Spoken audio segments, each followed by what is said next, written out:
En réalité, nous avons constaté que depuis quelques semaines, les cas Covid-19 ont fortement diminué dans notre pays.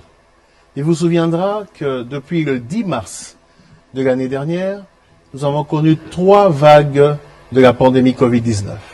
La première, tout au début, mars, avril, mai, qui notait autour de 500 cas par semaine.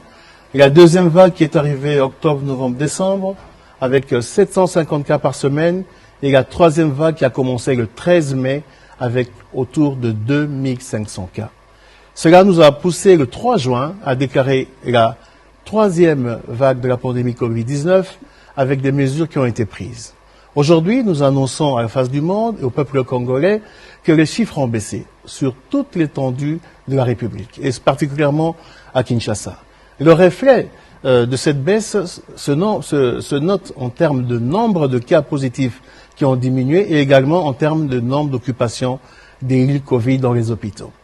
Il y a quelques semaines, nous étions à autour de 80% d'occupation des lits Covid dans les hôpitaux, ce qui nous avait permis de réactiver le cinquantenaire afin que les patients puissent être pris en charge.